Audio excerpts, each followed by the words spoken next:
is our 13th day in quarantine. And just this morning, my husband requested for pandesal from the bakery, sad to say, because we ran out of bread. So I decided to make another batch of bread. So we have a stock here while we are in quarantine.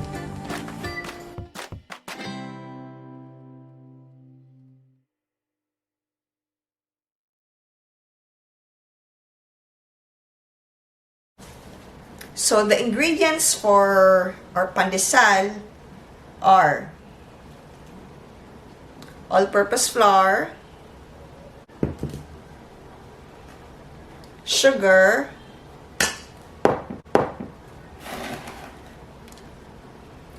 powdered milk, yeast, salt, shortening, water, and egg. So first step is to mix all the dry ingredients. Let's start with all-purpose flour, and then sugar,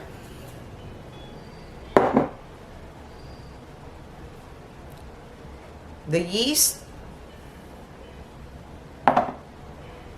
and the salt. Since the salt may kill the yeast, so it's better if we don't put them together. So I'll mix this first with the flour. So it will not go directly in contact with the salt.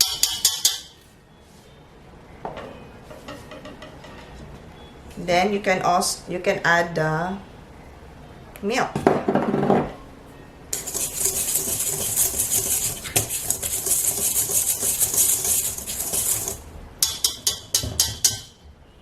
Next is to add the wet ingredients, water, and the egg. Next step is kneading the dough. Start muna tayo sa 2 para hindi tatalsik ang mga ingredients. So, maybe for 2 minutes. After 2 minutes, when your ingredients have come together, you can put your shortening.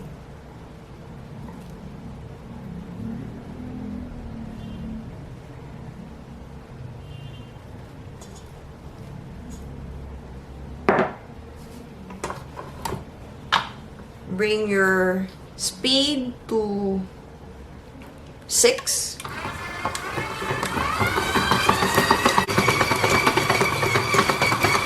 When your mixer goes wild like this, it may be an indication that your dough is almost ready.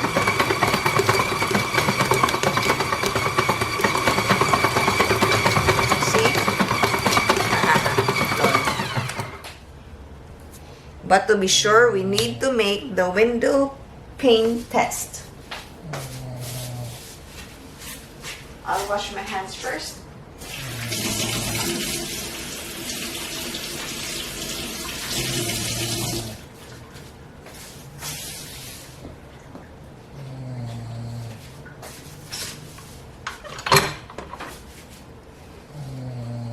Put a little shortening on your hand or your fingers. Get a part of the dough.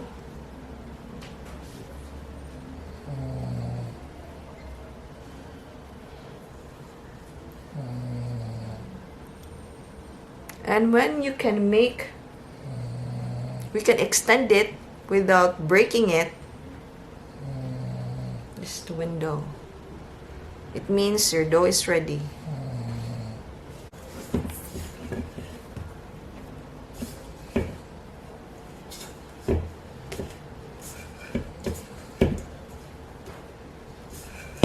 Make sure your hands are clean.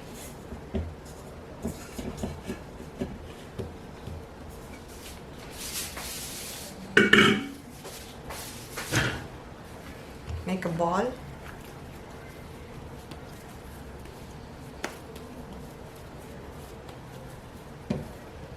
And transfer it to, you can put it back where you need it, but for me it's okay if I put it in a different bowl.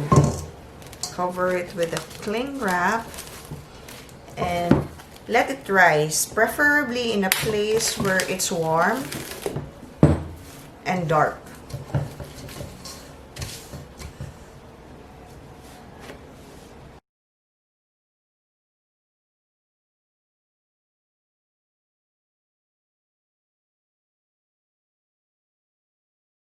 After almost 1.5 hours,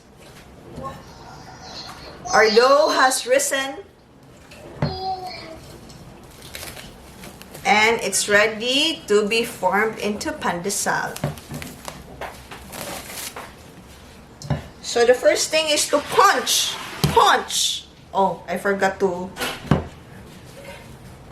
It's essential to put lotion on your hands. No, it's not lotion. It's shortening, so the dough will not stick to your hands.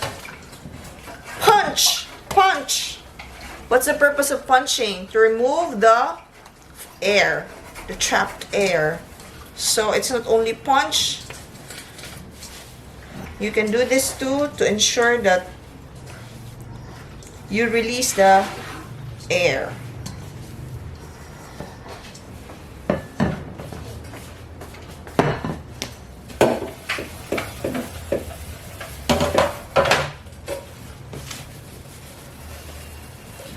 What's good about making your own bread is that, one, you can be sure that it's fresh, and second, you can be sure that it has no preservatives. But of course, it's effort in making your own bread, but I think it's worth it.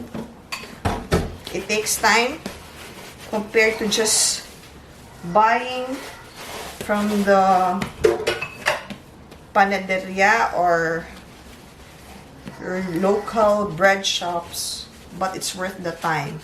So I'm dividing this because I think this is too much for our consumption.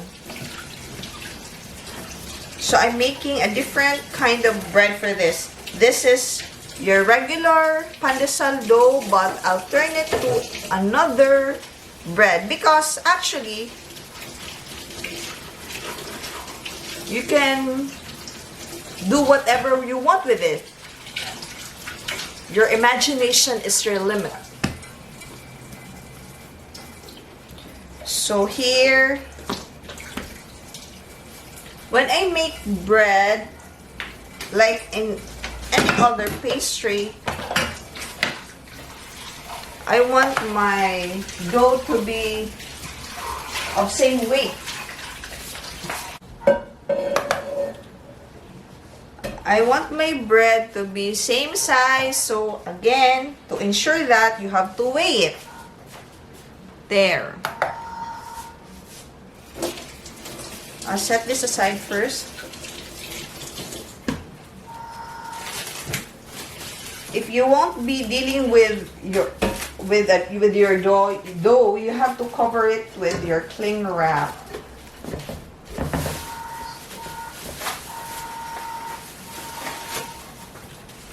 So usually my pandesal is at 40 grams.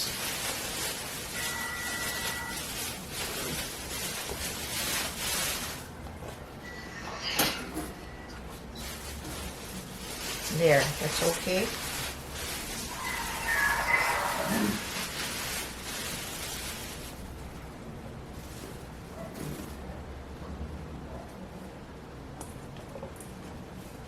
We have a special guest. I have an audience, a part-time audience, because she's watching over a video call. Hi, Bea. But she's also playing a game at the same time. Bea, lower your volume.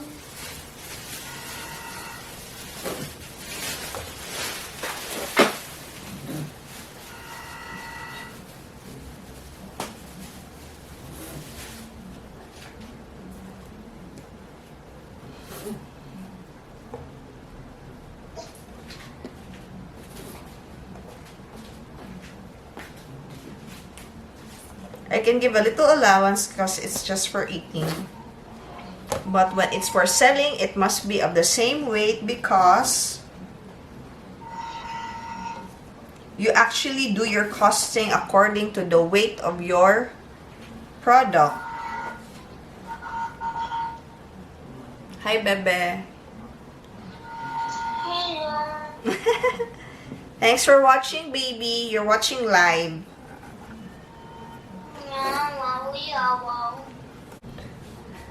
So the other thing that is good when you're doing your own bread at home is that you'll be able to experiment with it. You can play with it. Make sure your hands are clean. So for now, I will make the plain breads, the plain pandesal.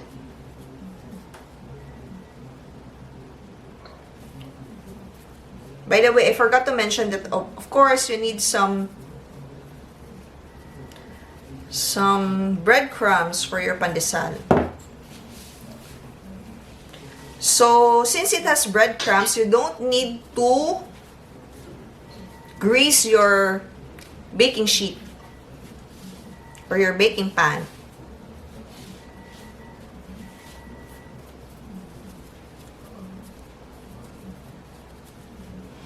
Actually, this is how I mold because I'm used to making ube pandesal, and this is how I make them. So, and since we don't have much space, so I'll just do this. But in the panaderia, they do it differently, of course, and they do it more efficiently. So there. Just roll your dough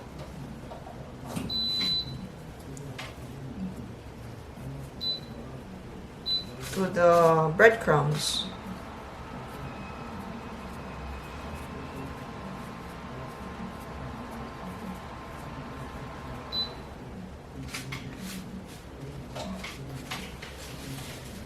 They should be placed in your sheet with spaces in between, so they have space to rise.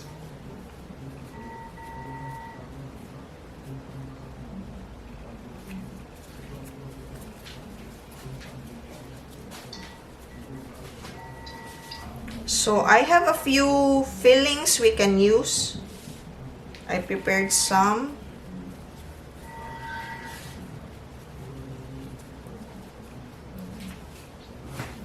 Like cheese and tuna.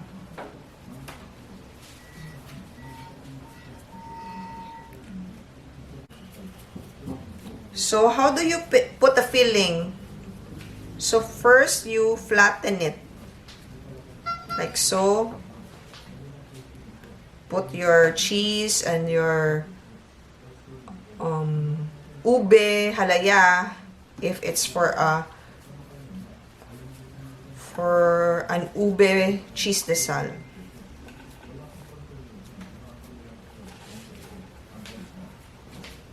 You can use the same dough, the same recipe for ube cheese desal, only that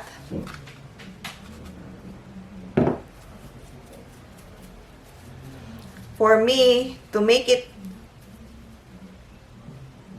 more natural in flavor, I put the halaya, I mix the halaya, some of the halaya with the dough.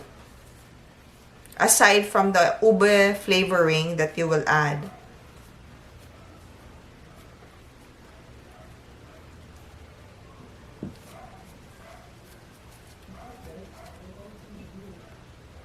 Put inside, cover.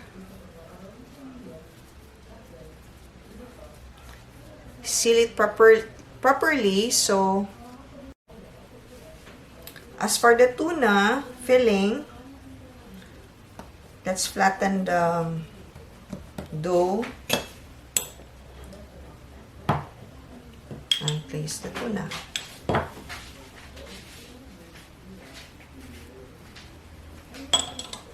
This is my first time to make a tuna filling.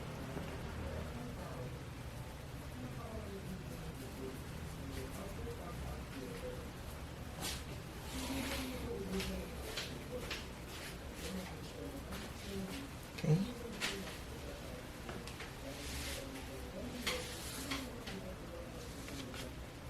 There.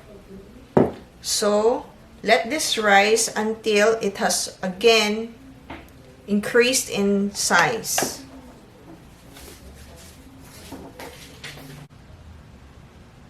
So after 45 minutes, our dough has risen and it's ready to be baked.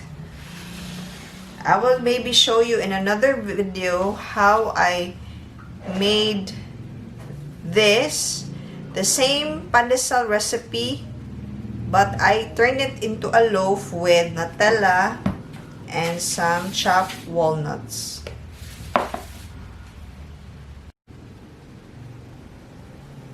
So I baked the pandesal at 180 degrees Celsius for 13 minutes.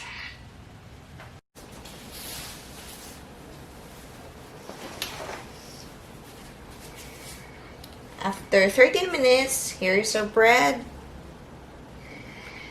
Just one tip, do not open the oven door while it's on its first 7 minutes of baking, because the first 7 minutes is crucial. So I'll increase the temperature of the oven to 200 degrees Celsius so I can bake the loaf. Since this is a bigger dough, we need a higher temperature to bake it.